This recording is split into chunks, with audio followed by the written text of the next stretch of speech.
Hey everyone, welcome back to Launch Codes Football. My name is Chris, And I'm Chelsea. and today we're going to be talking about week 17 of the NFL season.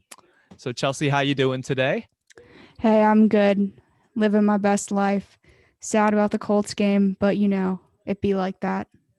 I mean, yeah, we'll talk a little bit into that this week, but I mean, it was a tough game for y'all. For me, I'm doing well. I'm just kind of in the midst of just life right now, figuring out what to do, but really looking forward to today's episode. So, first of all, Me as well. do we want to get started with you, Chelsea? I know you got a couple games you wanted to talk about, so go for it. Yeah, let's dive right into it. Let's talk about that Dolphins-Raiders game on Saturday. Day after Christmas, right? We're so accustomed to games after Christmas being terrible, right? And it being like some boring NFC East matchup that no one cares about, right? But this was exciting. But really, it wasn't exciting until the fourth quarter. So let's get into it. So this was one of the wildest games of the year, at least one of the wildest games that I saw. And honestly, the game was kind of boring until the fourth quarter. But once we got to the fourth quarter, man, it was going on. So let's talk about it. Tua gets benched for Fitz magic in the fourth quarter. Tua's stats in the game up to that point 17 of 22 for 94 yards, one touchdown, and three rushes for 11 yards. That is pretty bad. I mean, he completed most of his passes. How do you complete 17 passes for 94 yards? That's a wild stat in the NFL. So I can understand why Flores, went to Fitzpatrick to try and get a spark for this game. But he comes in for the Dolphins during their second drive in the fourth quarter to provide a spark. Right off the bat, he finds Gesicki deep down the field for a 31-yard strike. And then Jason Sanders, their kicker, gets a field goal and ties the game at 16. Right? The following drive, Carr throws it to Aguilar for an 85-yard score due to some impressive route running, some stick moves that reminded me of Madden, and some bad tackling / broken play from the Dolphins D. Did you see that play? Did you see the highlight? I mean, I know that, yeah, I saw where it fits the highlight where you're talking about the one where he threw the ball after getting fouled, No, I'm or talking about the Aguilar, the 85-yard oh touchdown no, one. I did not see that, but Yeah, so basically he was streaking down the right sideline. Carr lofts it up. He catches it, single covers. The guy's right on him. And somehow he like back jukes out of it and like skirts around him. And then the safety was like way off, like not even close. And he like runs over and he's about to tackle him. And then he goes skirt, skirt. And he like goes right around him and he scores 85 yards, touchdown. And the whole team just explodes. it's beautiful. But how 2020 Raiders to miss the field goal after this touchdown. How you have one job, one. But, anyways, the following Dolphins drive, they gash the Raiders D for a 90, that's a mistake, so sorry, a 59-yard pass touchdown to Myles Gaskin, who has looked really impressive for the Dolphins and honestly might keep the starting role, who shows impressive speed and juke moves against bad tacklers. Once again, there was just a lot of bad tackling in the fourth quarter of this game from both teams. So now it's 23-22, right? The Raiders are up. Should be 23-23, but they missed the extra point. So keep that in mind. The next drive, the Raiders get a huge pass interference call on a deep ball, and they end up inside the opponent 30, inside the Dolphins 30. And honestly, when you watch the play, it could have gone either way. They could have called it, they could have not called it, and a lot of Dolphins fans were really salty that they called that because honestly, he kind of tripped on his own. He didn't really get touched that much by any defender, Yikes. but whatever. So, Las Vegas, John Gruden, have an idea, right? They run the ball, run the ball, run the ball. They take a knee on third and goal at the Miami 1-yard line. They opt for the field goal, they make it, and they leave 23 seconds on the clock for the Dolphins. And the score is 25-23, Las Vegas. Okay, now think about this. People see this and they go, that is the stupidest play I've ever. Why would you do that? They left 23 seconds on the board. If they had thrown the ball for a touchdown, they might have left a minute and a half, which still isn't that much time. But they left 23 seconds. Honestly, did anyone think that the Dolphins were going to score with 23 seconds left with their backup quarterback in? No one thought that they were going to score. Their win probability was 99% after they did this. So if you look at the stats, it makes sense. Now, of course, you have Gesicki and you have Gaskin and you have Fitzmagic, who has, sneaked into the end zone I don't know how many times in his career. So could they have scored? Probably. But if they don't score, what do? Right? I mean, do they just go for it and go for the win? Do they kick the field goal? I mean, someone would argue that you just kick the field goal, right? Try and go for it on third down. You don't get it, kick the field goal, whatever. So, I mean, Gruden could have honestly done that, but he chose not to. And that's just Gruden for you. He doesn't always make the smartest decisions. And he gets a lot of hate from his own fan base for some of the decisions he made. Personally, if it was me, I would have ran it in on third down. If I didn't get it, I would have kicked the field goal. So regardless, you get a field goal. So why not try for the touchdown? That's just me. But then Fitzmagic makes the craziest blind no-look pass I have ever seen in my life. It was so good, in fact, that Patrick Mahomes shouted him out on Twitter and said that was the best no-look pass he'd ever seen. And if we know anything about Patrick Mahomes, we know that he's the king of no-look passes. Fitzmagic lofts the ball down the field. It's like it's in slow motion down the sideline to some guy named Hollins. I don't even know who Hollins is, but some guy named Hollins caught it. So Hollins, shout out to you for catching the ball for 34 yards due to a extremely blown defensive play. There were some blown defensive plays in this game before this play, but this play was like far and away worse than the others. It was bad. Literally, there were no defenders within like 15 yards of him on the sideline. How does that happen? What did you call? They didn't even blitz. And yet that still happened. And of course, the cherry on top to make it even worse, they get a roughing the passer penalty on the Raiders because of a horrible face mask, which I'm sure you've seen the video. You've seen it, haven't you? Of course. Literally, the dude's hand is covering his face. He can't even see. I don't even know how he got the ball off. Maybe there was like a sliver in between his fingers he saw or something. I honestly don't know. But his head was being pulled in the opposite direction of his arm. And he still completed it. What? That's crazy. So now they're on the Las Vegas 26, thanks to the 34-yard play and the 15-yard roughing the passer penalty. And before you know it, Jason Sanders comes out and nails a 44-yard field goal to keep the Dolphins in the thick of the playoff race. Wow. Final score, 26-25, Miami Dolphins. And let us just remember, the Raiders missed that extra point. So if they had made that extra point, probably would have gone to overtime. If it had gone to overtime, they might have been able to pull it out.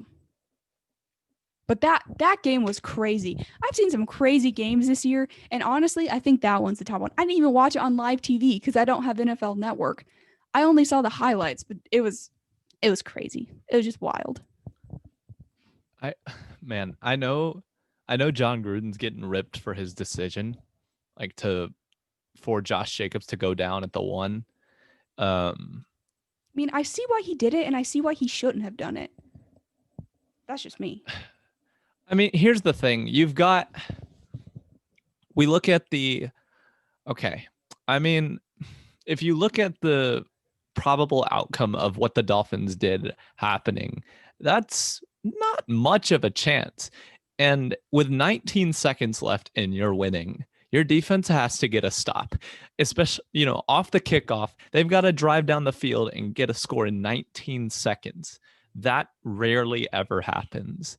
The win probability was 99%.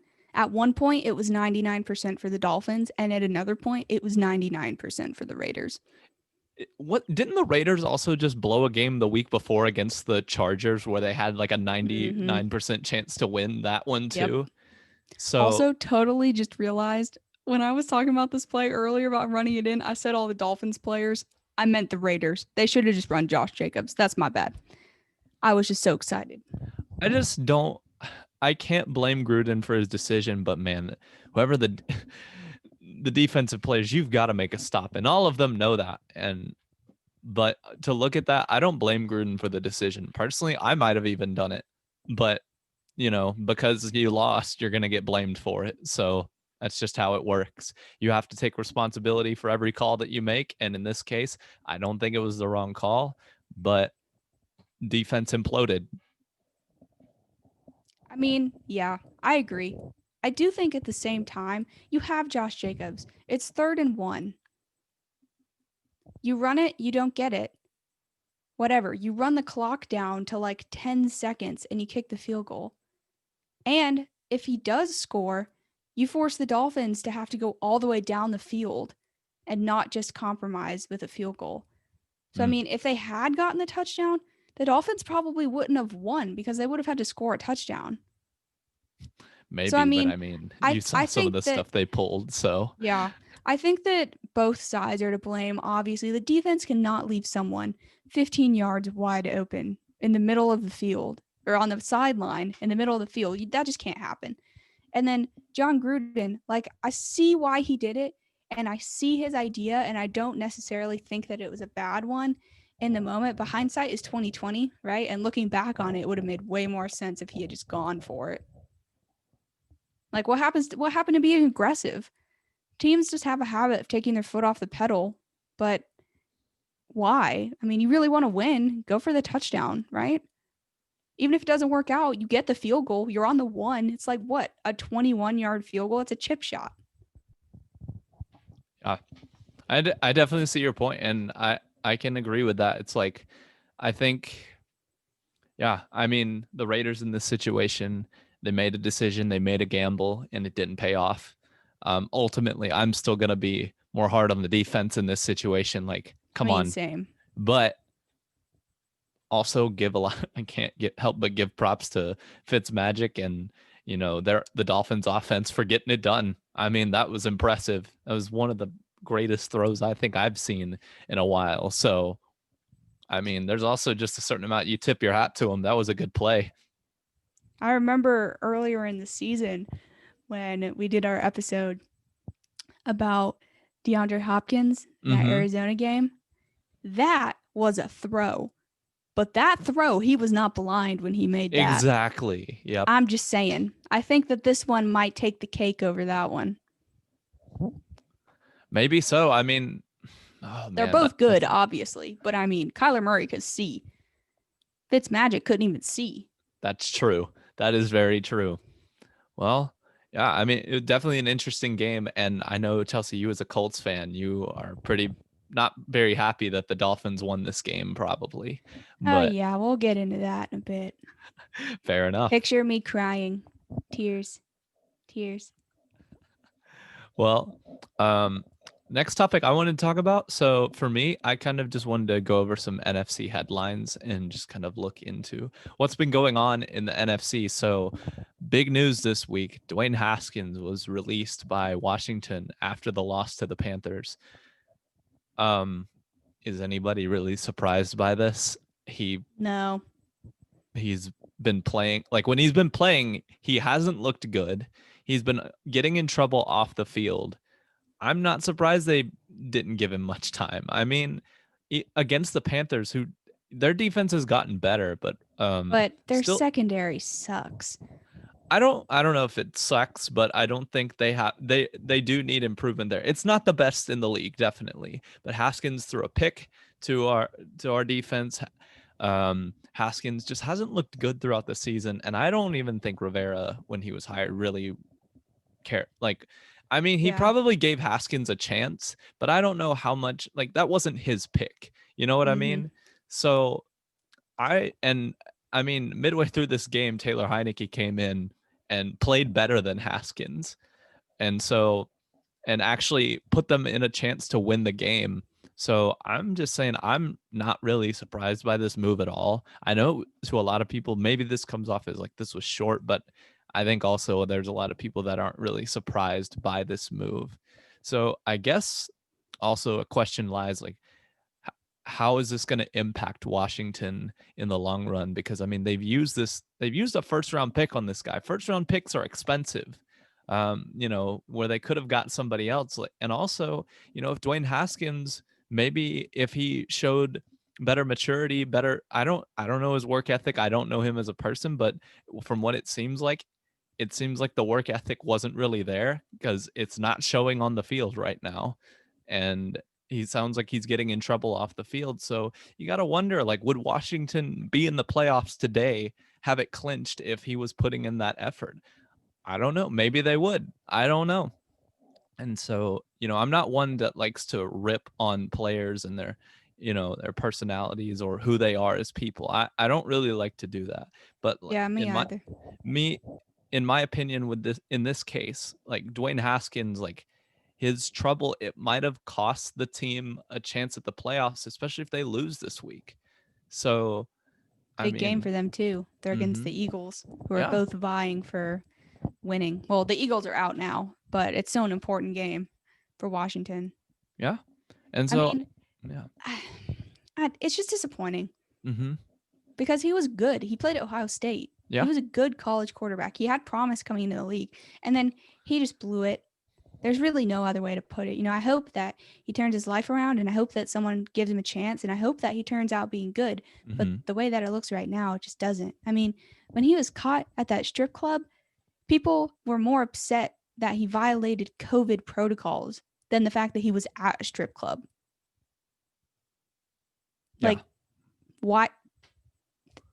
I don't, you shouldn't even be there. Like, it's not, like, it is about COVID, but like, that's not even the main problem. Like, why are you even there?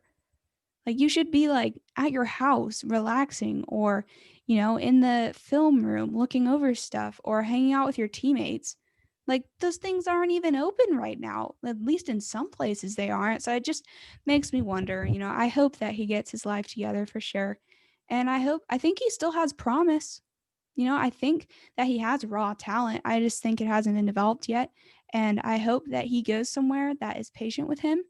And I hope he makes better decisions. And I ultimately hope that, he ends up being able to make something of himself in the league, whether it be as a really good backup or as a starter somewhere or maybe a position change. I don't know. But, part of me feels for him and the other part of me, like, he brought this upon himself, and I hope that he gets out of it.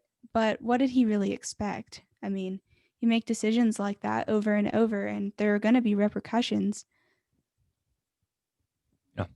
I mean, yeah, I think, you know, with with that, yeah, I think he was just I don't know. I think Washington, I think they did give him a real chance. They gave him several I games agree. and he didn't look good in those games and he was benched. I mean, there's really no other way getting around this. If anybody feels that he was treated unfairly, I mean, I guess we don't technically know every single detail that Yeah. he's gone through, but I mean, he's had chances on the field. There's just, but he's just made as far, I'm not even going to get any more into like personal decisions or whatever. If we're just talking about straight football on the field, he makes bad decisions and he doesn't throw and he's not making good throws. I mean, even if you take away everything else, like you've still got a quarterback who's not making good reads at the moment. And so he was benched for Taylor Heineke. I mean, who was a third string quarterback not too long ago, and he was the fourth stringer now because I mean, you had Kyle Allen, you had Alex Smith, then you had Dwayne Haskins, and now, I mean, you were basically replaced by a fourth string quarterback, and you're a first round And pick. Haskins wouldn't have even played last week if Alex Smith had been healthy. Mm-hmm. They had no other choice but to start him, and I don't think Ron Rivera even wanted to start him. Now, of course, I don't know that for sure, but he wasn't going to start if Alex Smith was healthy. Mm-hmm. So that's a chance that he wasn't even going to get originally that he still got, and he still underperformed on the field. So, I mean, it'll be interesting to see where Washington goes with their quarterback situation because I love Alex Smith's story. I think he's an amazing Mhm. person. You can't help but admire his adversity and everything that he's been through. But let's be honest, he doesn't look the best on the field. And I love his story, and I hope that, he ends up being the old Alex Smith like he was with the Chiefs, but he's not a long term solution in Washington. And neither is Heineke or Allen. Those are just bridge guys. As awesome as they may be, and as cool of people, and as, decent they may be on the field, let's just be real honest, they're bridge guys. So Washington's going to have to figure out what they want to do with their quarterback situation. And they're going to have to figure it out fast if they want to be a contender in their division for the next few years. Because if they don't get a solid quarterback, they're not going to look as good the second part of this year next year. They're just not. Mm. So they're going to have to address it soon. Either go after someone in free agency, draft a quarterback, whatever it may be, but they're going to have to address it. And I'm sure that Ron is already thinking about it. I'm sure he has all his spreadsheets out, knowing Ron. So hopefully they hit on another guy and he catapults their team. But, only time will tell. Yeah. We will see what happens with Washington at quarterback. I'm interested to see. I think they're building a good culture down there, especially defensively. I think they're going to be a force to be reckoned with on defense soon. And they're going to need it. I think when the Cowboys get healthy with Dak Prescott, I think they're If probably he's going to still make there. that's true, assuming they sign him back. Assuming they sign him again, I mean, they're going to be a force to reckon with on offense. They were this year before he went down with injury. But all of this to say, I hope Haskins, does turn things around. I hope to see him playing somewhere and playing well. But Me too. we'll just have to see where he goes. So the next topic I wanted to get into was the Rams losing to Seattle and just everything going on with the Rams right now. In my opinion, they're one of the more interesting teams in the NFC at the moment for this week. So they lost to Seattle. Jared Goff looked rough. Like he just didn't look good. There's just no way of getting around it.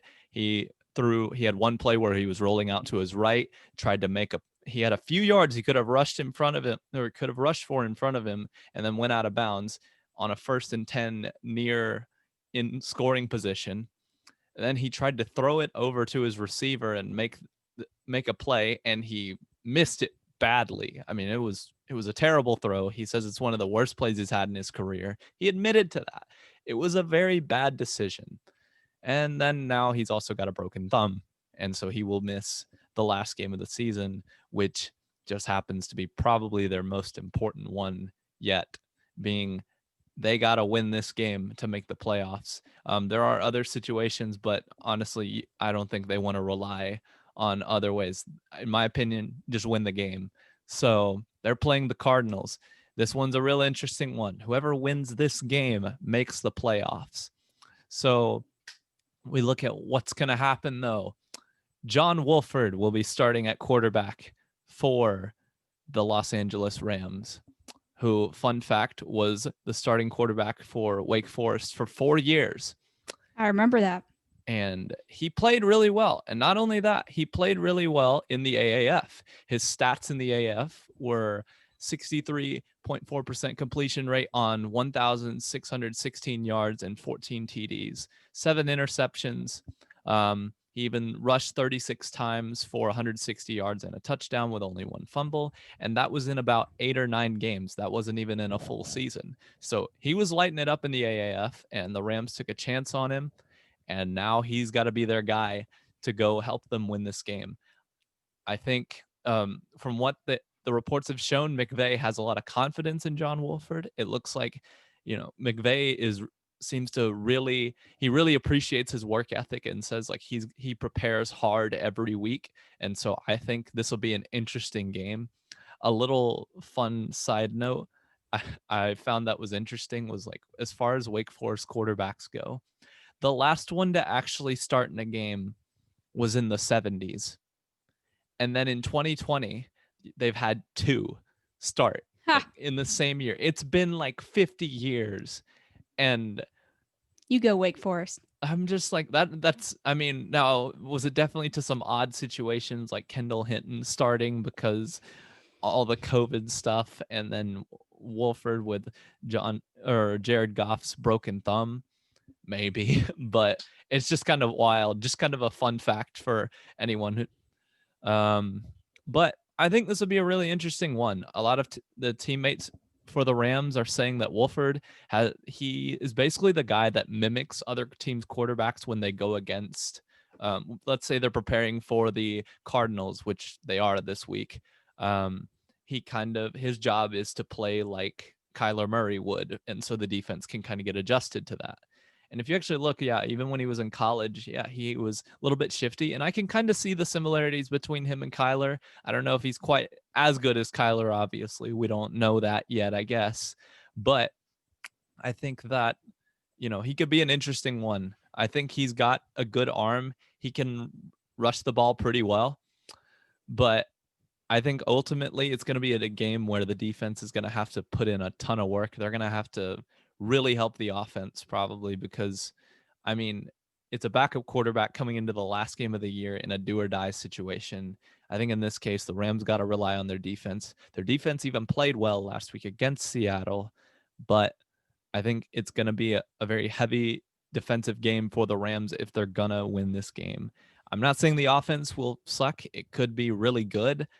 I don't know, but that's just kind of what I think with this game and with this Rams team in general. I think they're a defensive team that in order to be successful, they're just going to have to hold teams to low scores. So, yeah, that's kind of what I think about this. Chelsea, do you have any thoughts on this game or this whole situation? Well, I briefly knew in my mind somewhere that the name Wolford sounded familiar, that I'd heard it somewhere, and it turns out that it was Wake Forest. So I know that he did play there. Honestly, I don't think I'm as impressed with his AAF stats as you are. I mean, 14 touchdowns to 7 picks isn't really that good. I mean, it's 2-1, but it's not anything spectacular. But for the AAF, that was pretty good. Most guys weren't even close to what that is. And that wasn't even a whole season either. So, by the end of the season, he could have had 30 touchdowns and 9 picks. We just won't know. So, I mean, looking at those numbers, like you can tell why he's a backup. I mean, those numbers represent why he's not a starter in the NFL. But, you got to give props to McVay for having McVay. No, you mean McVay. You got to give props to McVay for having confidence in his guy. I mean, because some coaches would see this and go, well, guess we're not going to win this week. But not McVay. And honestly, this team is built to deal with this kind of situation, right? Because they have a top defense, they have a decent running game. Although one of their backs is already out this week and Cam Akers might not play. So they might only be down to one back. And if that's the case, I don't think that they'll win. But this team is built for that. I mean, they have good tight ends, they have good receivers, they have good skill players, they have a good line for the most part. I mean, it's not the best, but it's not, bottom 5. And then their defense is legit. So, I mean, I think that there's a chance that they could go out and win this game. And I know that Kyler Murray isn't 100% to play either because he sustained an ankle injury in his game. So they're still trying to figure out if Kyler Murray will even play. And if Kyler Murray doesn't play, their backup is going to be playing, who's never played an NFL snap either. So that will present a very interesting game, especially the kind of game it is. I mean, it's win and get in. So I can't imagine being the Rams and being like, well, dang, this is unfortunate. And I don't know if you saw that video where he hit his thumb, but I cringed. He literally popped it back in during the game because he dislocated it originally. I saw that. I was like, but no, I think that this game will be interesting. And I will say it's going to be very, very surprising if the Rams don't make the playoffs. With that defense is arguably the best defense in the NFL. That defense could carry that team to a Super Bowl if the offense plays good enough. And if they don't make the playoffs, Rams fans are going to be livid, along with Rams coaching and Rams players. And I'm going to be real honest, I think the only thing holding the Rams back from getting to another Super Bowl is Jared Goff. Because he's inconsistent. He just is. When he's on, he's on. He's really good. And the Rams spent how many picks to trade up to get him? Wasn't it 2 firsts, 2 seconds, and 2 thirds It for was a Jared lot. Goff? Yeah, they gave up a lot for him because they had confidence in him. And I think that he's a good quarterback and he's clearly talented, but he's just not consistent. When he's on, he throws like 4 touchdowns. And when he's off, he throws plays like we saw on Sunday. So, I mean, if they went out and got, I don't know, they went out and traded for Dak Prescott, you better believe I think the Rams would be a Super Bowl contender with Dak Prescott. I just don't know if Jared Goff can get them to the playoffs. He's just inconsistent. And I hate that for him because he's so talented, right? And McVay, he's a great coach. So you'd think that he'd be thriving under him. And you could tell McVay was angry when he did those plays. He has high expectations for the guy, and he's just not meeting them. So, I mean, we'll see. I hope that the Rams make the playoffs. I mean, a couple of weeks ago, I said that the Rams were one of the most legit teams in the NFL, and now I don't know. This is the craziest playoffs we've seen in a while, so I'm real excited to keep talking about it for sure. Exactly. It's going to be a wild week. I mean, and you've also got the Bears and Packers game, which will be really interesting because Bears got to win that game to make the playoffs. Packers got to win it to secure the 1 Potentially seed. get the first seed. And so it's going to be a wild week, and I'm very interested to see what this last week has for us. So, yeah, some good football coming this week. On kind of the side of the NFL that no one's really talking about right now, let's take a very brief look at the Broncos-Chargers games. Both teams who are out of the playoffs, both teams who, are mediocre at best, one of which has arguably the worst starting quarterback in the NFL in Drew Lock. But worst? Yep. Look at his stats. He has more picks than touchdowns. Anyways, so let's just take a moment to acknowledge the fact that Justin Herbert broke the NFL quarterback record for the most touchdowns in a rookie season at 28. He hasn't even played the whole season, and he's on a bad team. If he was on a team like the Ravens or the Rams or the Steelers or the Packers, he would probably have 40-some touchdowns right now. Kid's legit. They found a real gem in Herbert, and it just sucks that he's on a bad team. But you got to applaud him for getting the most touchdowns in a rookie season in NFL history. That's pretty impressive. He's going to be really, really good, I think. I think that he's going to be one of the best quarterbacks in the league in, once our generation of guys is gone, once the Roethlisbergers and the Brees and the Bradys and the Rodgers of the world are gone. I think that Herbert's going to be one of the best guys out there. But I just wanted to briefly mention that because I thought that was important because that was a milestone. We had never seen that before. We had never seen anyone who was a rookie get that many touchdowns. And I mean, his offense, he has Keenan Allen, he has a couple of good guys on offense, but his O-line is awful and he still managed to do that. And he runs. So you put him on a good Chargers team and the Chargers could be contenders. But unfortunately, they're not good right now. So we'll just have to see. But shout out to my guy, Dan Feeney, O-lineman for the Chargers. He played at Indiana. Go Hoosiers. But transitioning into the part of this episode that I'm the most upset about, let's talk about the Colts-Steelers game. So Colts looked real good in the first half. And then they blew it in the second half, which honestly was kind of reminiscent of the Andrew Luck years in Indy because, well, maybe not. More so, it was the opposite of Andrew Luck years in Indy because Andrew Luck would score 30 points in the second half and then we'd win. And this game, we scored 3. So Pittsburgh heads into their first drive in the second half down 24-7. 24-7. You'd think it'd be pretty hard to blow that with what our team has shown this year, but apparently not. So let's get into it. After quick scores to Deontay Johnson, Ebron, and Juju, the Colts find their lead gone, with the score being 24-28, Steelers in the lead. Rivers throws an interception due to collapsing pocket, and then turns it over on downs during the Colts' final possession of the game, even though he had Zach Pascal wide open. But the only reason he overthrew him is because we had no linemen. So following Colts drive, steal the loss for Indy. Couldn't do it, which is very disappointing. Rivers not only fumbled in this game, he also threw an interception. The fumble, I don't blame Rivers for the fumble because literally he had TJ Watt bearing down on him and he just got destroyed. He just like went through our backup tackle like a door. Like it was just so I don't blame Rivers for that. I mean, dude can't even move around the pocket. He has to get foot surgery in the offseason. So it's not like he can run out of there. But the pick was bad that he threw to Pittman. He was lofting a deep pass down the field to Pittman, and the pocket was collapsing. The linemen on the outside weren't doing anything. He had like 3 guys bearing down on him. So obviously that's going to impact, when you throw the ball. But he also threw it in the double coverage. So it's like half of it is his fault and half of it isn't his fault. He probably shouldn't have even thrown it at all. He should have just took the sack and moved on with his life. So that was disappointing. But let's talk about the Indy defense. I mean, they collapsed in the second half, which if you guys have watched Indianapolis this year at all, you know that our defense has not really done that at all this year. So that was kind of a shock to see, especially against the Steelers team that was slumping. It was a rarity for them. Some of it was due to their own ineptitude, let's be honest.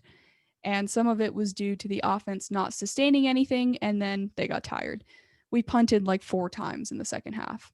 So the defense was literally on the field for probably 90% of the game. So should they have given up that many points? Absolutely not. Is that on them? Absolutely. But should the offense have punted 4 times? No.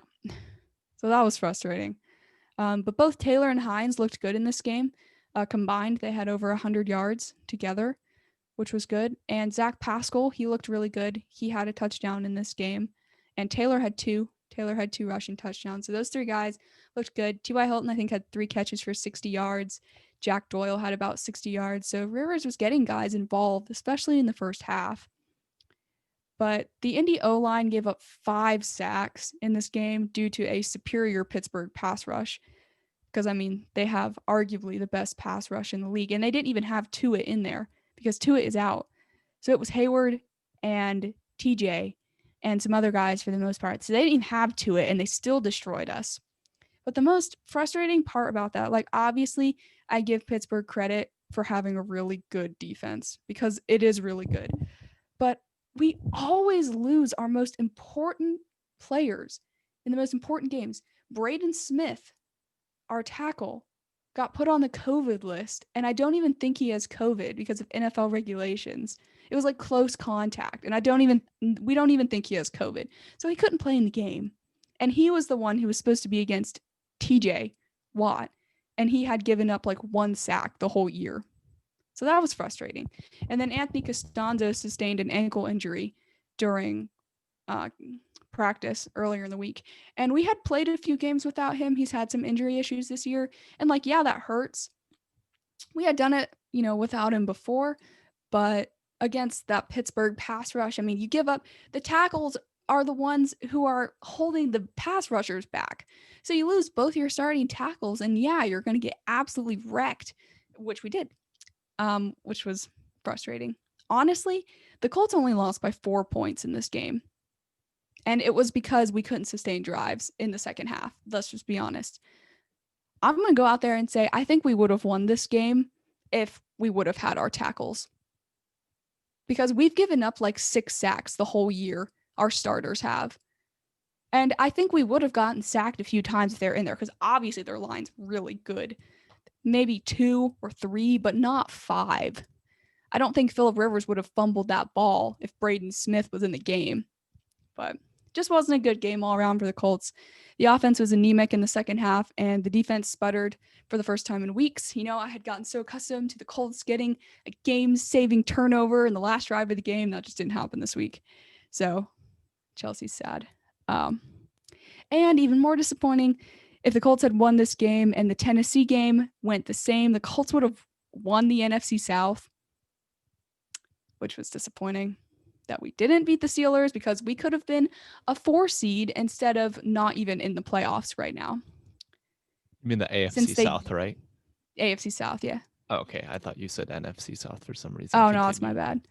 But since we didn't beat the Steelers, we now need outside help to get into the playoffs, which honestly we'll most likely get. We play the Jaguars this week, and people are going to be like, the Colts lost to the Jaguars the first game of the season. And I don't want to hear it because there was no training camp, no OTAs, nothing. So I don't want to hear it. The Jags are terrible. We're going to beat them at home. And I heard that apparently the Steelers are going to be starting Mason Rudolph this week They against the are. Browns. Yeah. So the Browns might be able to beat the Steelers without Roethlisberger in there. And the Dolphins are playing the Bills, and the Bills are going to destroy the Dolphins. So the Colts are going to get into the playoffs. It's just frustrating that we could have been a 4 seed. Mm-hmm. And now we're going to be like a 6th or 7th seed. But we might get the chance to play against Tennessee again. And if we have both of our lines intact, you better believe we're going to win. So But if I'm right, it's not just the Colts have to win, but so I think it's the Browns, Ravens, and or Dolphins have to lose. Correct? one of them, yeah. And I mean, the Browns are playing the Steelers without Roethlisberger, and they might rest the rest of their starters. And if they do, I mean, the Browns will beat them. And then the Dolphins are playing the Bills, who are arguably the hottest team in the league right now. So they're not going to win. So we'll get into the playoffs. Yeah. It's just frustrating that our seeding is going to be what it shouldn't be. So But I mean, you got basically, to give yeah. props to Pittsburgh. I mean, the pass offense looked better. A lot of the drop issues were gone, especially for Deontay Johnson, which as an NFL fan, you love to see when players can, get over their struggles and kind of, power through it. And he had a really good touchdown against our secondary. He laid out, got it in the end zone, and it looked really good. And I was happy for him. Obviously, wasn't happy in that moment because they scored. But, you like to see when young guys, put in the work to be able to power through some of their problems and, make a difference. And he did. So I like that for him. Let's be honest, the running game still sucks. They had a combined 20 yards of running on 14 carries from 4 players, one of them being Ben Roethlisberger. They cannot run the ball, which is why I still stand by the fact that I think they're a one and done team in the playoffs with no rushing attack. If they don't have a rushing attack, they're just going to get blitzed every play. Do we really think the Steelers are going to go out and beat the Packers or the Bills or someone else without a run game? No, they're not. I still think the Colts make the playoffs. I don't know how far the Colts will go. It depends on injuries and who's out, who's in, etc. And our matchups, of course. But it was just kind of frustrating. It was a game we should have won. It was a game we blew. And you never like to see that as an NFL fan, really for any team, unless it's the Patriots, of course, which they got dismantled, which was beautiful, or the Titans, who also got dismantled, like I was saying all week. Everyone was like, no, the Titans, they can go in and beat Aaron Rodgers. They have King Henry. And I'm like, you want to bet? You know how many points they put up? Like 13. So I don't want to hear it. But that made me very happy that they got absolutely dismantled because they are not. If you take Derrick Henry out of the equation in their offense, they really. Tannehill is good, but I don't think that he can carry without Derrick Henry. So, I mean, if you can shut down Derrick Henry, you can shut down the Titans because their defense is terrible.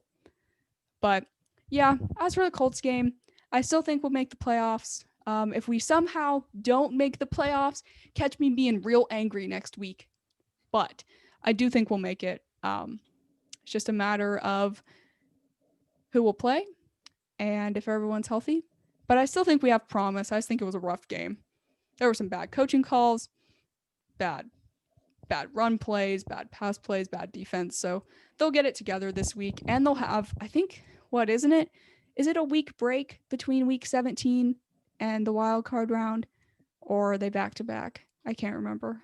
I think it's probably going to be back to back. Even still, they'll have time to get it together and practice and work together and stuff. So I'm not super worried. I don't know how far we'll get, but I think that the team still has a lot of promise. And I think the Steelers have a lot of promise too, but they can't run the ball. And as a Colts fan, trust me when I say I know what it's like to be able to not run the ball. That's literally been most of my life as a Colts fan outside of Edgerrin James. who honestly played when I was super little. So it's not like I really saw a ton of Edgerrin James. What about Frank Gore? Frank Gore is a legend, but let's be honest, he gets like 2 rush yards a carry. It was kind of painful. Fair enough. He's He just was always real good on consistent. he was real good on the 49ers, so that's where he shined the brightest. And I was really excited when we got him. And he was still good, don't get me wrong, but it would be like 30 rushing plays of 2 to 5 yards and nothing longer than that. He's But he was just still a man. He was a leader in the locker room. And he did have some explosive plays. He just wasn't like an Alvin Kamara type, you know? mm-hmm. But yeah, so that's kind of what I got for the Colts game. And let's kind of transition into our favorite segment of the week, Hot Take of the Week. Thanks to Conlon. Shout out to Conlon for this hot take, which this hot take makes me real salty. So let's get into it. This week, our hot take is the Jags will make it to the AFC Championship in 2021. And here's his rationale. They will get a top quarterback from day one, presuming the Jaguars take Trevor Lawrence, who, in many people's opinions, is a generational talent, is well polished, has a good personality, a good character, very talented, can run the ball, everything that you want in a quarterback. And if the Jags, for some reason, don't take him, they're just dumb. But they will, because Trevor is going to be really good. And I'm going to have to deal with Trevor and Deshaun in my division for like next 20 years. But that's fine. So, in his opinion, in Conlon's opinion, Trevor will instantly be better than all quarterbacks except Herbert, Mahomes, Rodgers, Watson, and Wilson, which that's a hot take on its own, but I don't have time to get into that.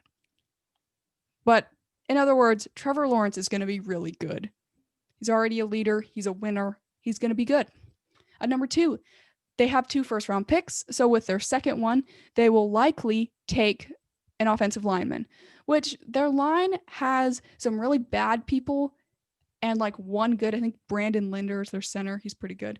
And then they have Cam Robinson, who's okay. So their line is not great. But you go out, you get 3 decent linemen, maybe 4. Trevor can work with that because he runs and he scrambles. Additionally, they have 2 second-round picks, a third and 2 fourths to spend on defensive players.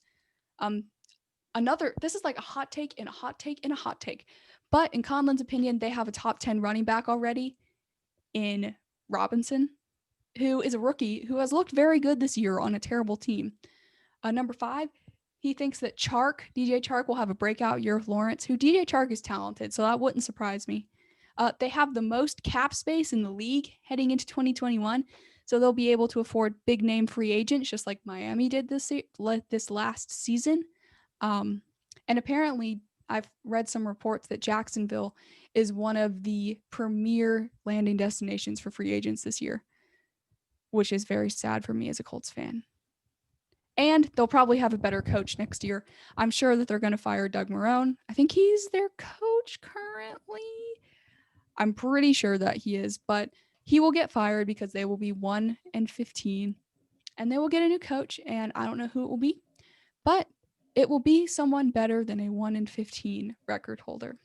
So that's our hot take this week. Jags will be in the AFC Championship, not in 5 years, not 3 years, not 2 years, next year. What do you think? Okay. So basically, this hot take has so many things to it. It's not just a Jaguars thing, but it is also a Trevor Lawrence take, saying that, if he will, this hot take says that from Conlon that Trevor will be better than all QBs on game 1 except for Herbert, Mahomes, Rodgers, Watson, and Wilson. That he's saying he's top 6 on game 1. All right. Which is a hot take in itself. Yes. As far as the Jags making the AFC Championship, it's possible. They do have a lot of picks, but the thing is they got to hit on those picks. And if they don't hit on them, then I don't know. I mean, if they can hit on like a couple of them, especially, and if they can hit on their needs, then great. But all right, kind of going off of the Trevor thing. All right, let me kind of say this. I think that Trevor is no doubt the number 1 pick. If you don't pick him number 1, it just doesn't make sense. Although I don't know if he'll be the best one. We can't say that for sure yet. What? Okay, here's what I'm saying. All right, I'm kind of going to reference another guy I've mentioned before on YouTube, Brett Coleman. He's talked about it because he was talking about how Jets fans feel so unhappy right now that they're winning and that everything is going horribly wrong. All right, let me give you the situation that he gave. All right, think of some of the best quarterbacks, the most hyped college quarterback prospects of all time. Three names that can come to mind are Andrew Luck. John Elway, Peyton Manning, and Andrew Luck. One of them, My guys, except Elway. You. you know, okay, so we look at Peyton Manning, obviously lived up to the talent. All of these guys, all three of them lived up to their hype. I 100% believe that. But except for Manning, two of them weren't even the best in their class. The same year that John Elway was drafted, Dan Marino was drafted. And if you talk to any Miami fan, Dan Marino is one of the best to ever do it. I mean, I don't Arguably. I think people say, well, he didn't win a ring, and they always use that argument against him, but he was incredible. And Andrew Luck, Chelsea, I know this may hit hard. I'm sorry, but in my opinion, Russell Wilson was also drafted in that same class. And in my opinion, Russell Wilson, I would say, like overall has been better. I mean, now partly because Andrew Luck retired, we do have that, and I will 100% admit to that. And maybe if he didn't retire, we don't know. But as of right now, like Wilson has been the better pick. Oh As no, I agree that Wilson has been the better pick, but I only agree that he's been the better pick because Luck retired. I think that Luck had more promise coming out of college. His career just ended earlier. Honestly, if Luck and Wilson were still both playing right now, I would probably still pick Wilson above Andrew based on, how they would have played in the NFL. But I think that that's a real argument that if Andrew Luck had actually still been in the league, if he hadn't retired, I don't know if he would have been better than Wilson because Wilson's obviously a top 5 quarterback. I mean, no one can argue with that. He's very good. But Andrew Luck was very talented coming out of mm-hmm. college. Both of them were.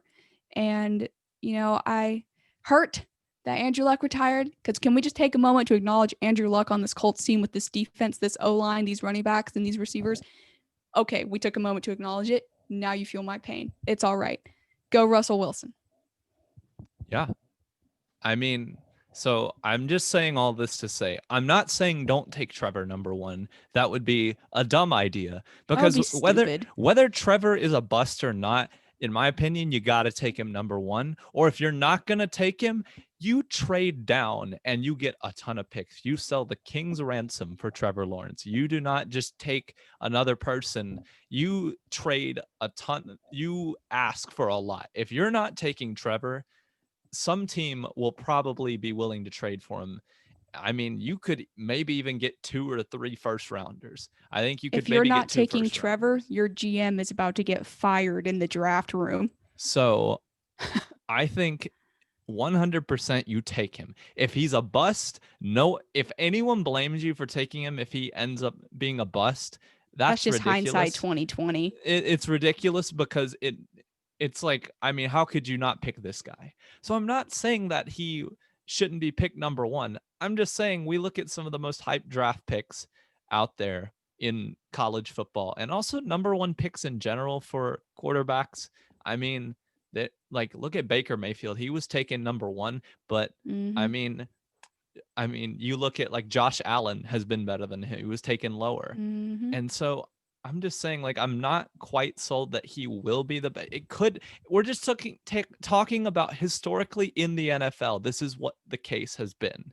And let's And acknowledge Tom Brady. I mean, he was mm-hmm. picked almost at the end of the draft and is probably at this point unarguably the best quarterback of all time, as much as it pains me. That's how you people know I'm not biased because I say Tom Brady is the best quarterback of all time, as much as it hurts me.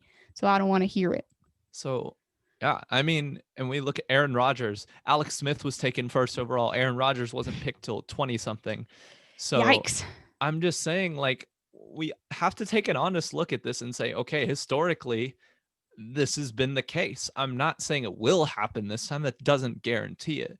But I think sometimes we get so high on a single pick or a single person, and fans, if they don't get that person, they just cry out in outrage like Jets fans are because they've won 2 games, which, in my opinion, there could be some value to know that the Jets have improved from the beginning of the year. It actually, in my opinion, that's a good thing, because if you just threw Trevor in that horrible mess, if they just never got better, what's making them say that he would do well in that system? Like, I'm Yeah. not saying he can't be great in there, but in my opinion, you can't just have a good quarterback. Look at the Chargers. They have Justin Herbert. He's really good, but they haven't won many games this year. And so I'm just saying, as far as that, I think that we don't know what's going to happen. So whoever's not, like the Jets fans who are mad they're not getting the number 1 pick, they can still salvage the year. I think they need to get rid of Adam Gase, though. Like, I think he's been one of their biggest problems, to be honest. And as far as the Jaguars, by the way, like, this hot take, it could be right. I could be completely, I could look dumb in a year. I mean, I haven't said that they wouldn't do it. I think that they potentially could if they do hit on these picks. They have a lot of picks to work with. And Trevor, I mean, has a good chance of being a very good quarterback. So I'm Yeah. not saying this couldn't happen. So, but that's just kind Yeah, of I my agree. thoughts on this take. So, Yeah, I mean, I think that a lot of the parts of this take rests on things that are not related to Trevor Lawrence, right? If the mhm, running back ends up still being really good, if DJ Chark ends up improving, being really good, if they hit on all their picks, because if you look at the Jaguars' picks historically, they have not hit on very many. Though they mhm, did hit on Robinson in a later round just last year. So that might be turning around. I don't know. I could see if all of these things worked out, I could see it happening. yes, But the probability of all of these things all working out at the same time, I don't know. Like I said, I could see them contending for the AFC South even if all of these things don't work out. I mean, if you get Trevor Lawrence, but maybe your running back isn't as good as you thought, they could still contend because they would have Trevor Lawrence. I mean, I think Trevor Lawrence has already proven the kind of guy he is, and I'd be very surprised if he wasn't good in the NFL, but you never know. I mean, he could come into the NFL and he could be bad. I personally don't think that he will, but he might. And if you don't take him, you're just dumb. Because the people, like you were saying, the people who would be like, why would you take him? They would be saying that like 2 years after they take him, after they've seen what he did. If you look at it from right now, you'd be dumb not to take him. Justin Fields mhm, is very good, but he is not Trevor Lawrence. Justin Fields is arguably the second overall pick, but he is not Trevor Lawrence. mhm, So, I mean, even if they pick Justin Fields, I still think that would be dumb just because of what we've seen out of Trevor Lawrence in college, mhm, how he's persevered through his COVID scare, how he has won a championship and lost a championship. I mean, it wasn't necessarily all his fault that they lost against Alabama, but some of it is contributed to him, and he's been really good even through it. mhm, So I mean, I think that he is going to be good in the league. I just mhm. don't know if all of these things will work out in the same year, Yeah. because a lot of picks don't even turn out until their second or third year in the league. Some do, but not all of them. So I mean, it's just interesting to see, and we'll definitely see. But the pro, if this happens, that means that the Texans will be the worst in the AFC South. And I love Deshaun, love JJ Watt, only when they're not playing me. Someone free them. I kept seeing on Twitter, free JJ Watt and Deshaun Watson. And how true is that? I mean, and Zach Cunningham. He's really good. But really outside of that, I mean, their team is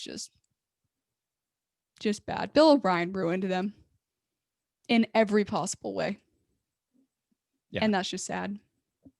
But yeah, It's it'll been, be interesting to see if this hot take works out. I definitely want to hear your guys' takes on our socials.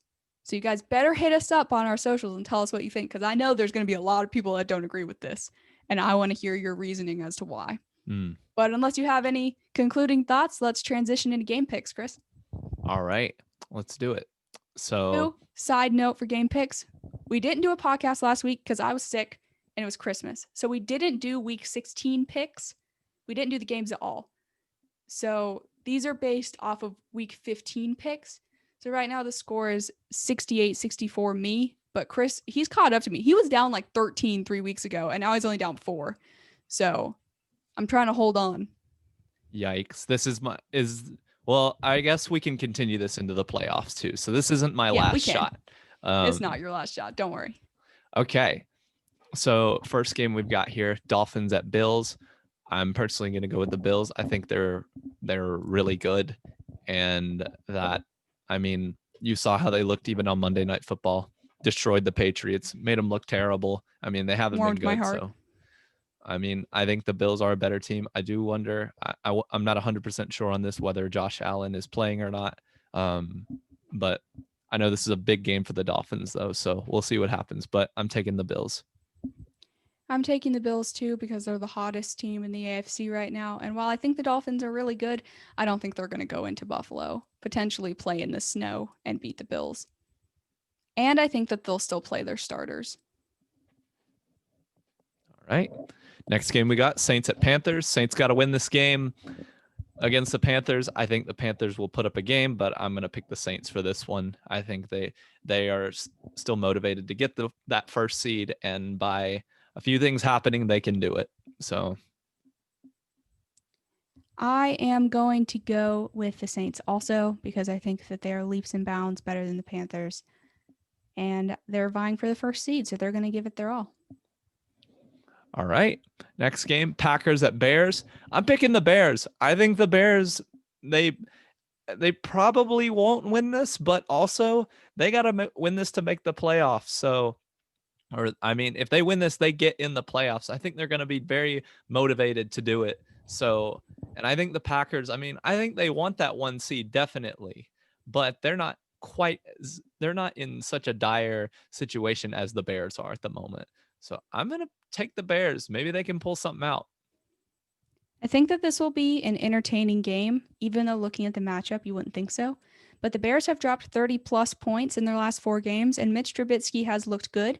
And I saw a headline that if Trubisky gets them to the playoffs, he might get re-signed. And if he gets re-signed, they might not draft a quarterback this draft. So this game has a lot riding on it, not only for the team, but also for Trubisky. But I think Aaron Rodgers is too good. I think that he can still tear their defense to shreds. Maybe not as much as, the Titans, because they're definitely better than the Titans. But I think Aaron Rodgers is going to win MVP at this point, and I just think he's too good. And I think because it's an NFC rival in his division, he's going to go extra hard. He always does beat the Bears, so but we'll see what happens. All right, next game, Ravens at Bengals. I've got the Ravens. I think they got to win this one, and I don't think the Bengals are very good. I know they've beaten the Steelers, but I think overall, though, the Ravens are going to come in and win this game. I'm taking the Ravens too. Ravens need this game to get into the playoffs. At least, this is part of what they need to get into the playoffs. But yeah, I'm going to pick the Ravens. I think the Bengals will be a lot better when Joe Burrow comes back next year. Hopefully they get Sewell for him to protect him so this doesn't happen again. But yeah, I'm going with the Ravens. They're hot right now. They went through a slump earlier, but they're back. Lamar looks good. Hollywood Brown finally turned it on. Of course, he turns it on after I'm out of the fantasy playoffs. Thanks, Marquise. But yeah, I'm going with the Ravens. All right, next game, Steelers at Browns. I'm going to go with the Browns on this one. Steelers are resting Mason Rudolph, and I think that even though that Steelers defense is good, I think the Browns still have something they want to play, that they're trying to play for, and they got to win this game too. So I'm going to go with the Browns. See, I picked the Steelers for this one, but I made it before the headline for Mason Rudolph starting came out. I think if Ben Roethlisberger played in this game, I think they beat the Browns. But if indeed Mason Rudolph is starting for this game and they're resting starters, I'm going to pick the Browns just because the Browns are desperate and they need this game to get into the playoffs, along with other things. All right. Next game, Vikings at Lions. I'm going to go with the Vikings. I just think the Lions are really bad, and the Vikings, they're not quite as bad. So I'm going with the Vikings because they're less bad than the Lions. Also, Dalvin Cook. Also, Kirk Cousins, who is not having as bad of a season as people think. Also, Justin Jefferson. Ballers. All right. Next game, Chargers at Chiefs. I'm picking an upset pick. I believe that Mahomes is going to get a rest this week. So I'm picking the Chargers. I know, and I think Andy Reid is also going to rest some other players. So I could easily see Tyreek Hill, and Travis Kelce and Mahomes all resting this game. And so I'm going to go with the Chargers. I'm going to go with the Chiefs this week because they're the Chiefs, and I think even if you take their best players out, that they're still better than the Chargers. I think that's fair. All right, the next game we got Jets at Patriots. I'm going to go with the Patriots. I think even though the Jets have been getting better recently, I think the Patriots can still beat them. I am going to pick the upset this week. I know I've gone on and on and on about the Jets. And to be fair, it has not been unwarranted because the Jets are bad. But the Jets have won 2 in a row. The Patriots are bad. Cam Newton doesn't look good. Their receivers are dropping touchdowns. Their defense led up 30 some, 40 some to the Bills. I'm going to pick the Jets. Finish the year strong, tick the fans off more. That just feels Jets to me. Hey, we'll see what they do with their future. But next game, Cowboys at Giants. I'm going to go with the Cowboys. I think they have a lot to play for this game if they want to make the playoffs. So I think they're going to beat the Giants. Yeah, I got the Cowboys too. I think Andy Dalton's going to have a good game, and I think that Zeke will not fumble the ball, which has been an issue as of late. All right. Next game, Washington at Eagles. I Also think a big game. This is a huge game. Washington, they win this, they get in the playoffs. I'm taking Washington for this one. I think Taylor Heineke is going to be better than Haskins was in the first half of last game, and I think it's going to be enough to beat the Eagles. Although I do think the Eagles will put up a game. I think Jalen Hurts has looked good recently. Yeah, I'm going to go with Washington also just because they need this game and the Eagles are already out. Not that I think they won't compete, but I think Washington's defense will show up and I think that they'll win, but I think it'll be low scoring. All right. Next game, Falcons at Bucks. I'm gonna go with the Bucks. I think they still have playoff seeding to compete for. I believe if they win this game, they will play against the NFC East winner, and so I think they're gonna try to win this game, and so I'm picking the Bucks. I'm going with the Bucks too because the Falcons are bad and the Bucks are good usually. It's fair. Falcons have been in a lot of games, but Falcons have also just had some, and it's been rough blowing another game against the Chiefs last week and just a lot of messes, but we'll see what they do. Next game, we got Raiders at Broncos. I'm going to pick the Raiders to win this. I think the Raiders were a potential playoff team, just a few plays short. I think the Broncos were pretty far from it this year. So I think the Raiders are a better team overall. I'm taking the Raiders. I think that John Gruden actually runs Josh Jacob this game. All right. Next, Titans at Texans. I've got the Titans for this one. Texans just aren't very good. Titans are really need this game, so I'm going to pick them. I'm going to pick the Titans too, but it would not surprise me if Houston made this a competitive game, and it would not surprise me if Deshaun Watson absolutely went off against this secondary. We could see it. So next game, we got Jags at Colts. I'm going with the Colts. I think this is a pretty sure pick for me. I'm going with the Colts too because the Colts already lost to the Jags once this year, and they are not going to let it happen again. And if they do, I'm writing them a letter.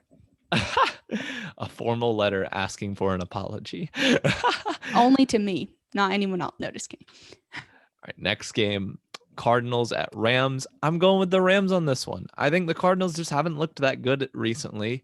We don't know if Kyler Murray is going to be playing, and I think the Rams can pull this one out, even if the Cardinals do have Kyler Murray, and I know they have a good offense, but even then with Kyler Murray, their offense hasn't been very good. So I think the Rams are going to win this game and get in the playoffs. I'm going to go with the Cardinals in this game only because Goff isn't playing. Honestly, I think if the Cardinals can put up 14 or 17 on the Rams, I don't know if John Wolford will be able to put that back up on the other side. I don't think they'll win because the Rams defense will play bad. I think they'll win because the Rams offense just won't be able to keep up. Be an interesting one. Last game we got here, Seahawks at 49ers. I'm picking the Seahawks. I don't think the 49ers very good. Yet again, they've been injury struck. So, I mean, cool to see George Kittle come back, but overall, I'm still going with the Seahawks for this one. Yeah, I'm picking the Hawks too. I think that pretty sure this game has a bearing on the seeding in the NFC.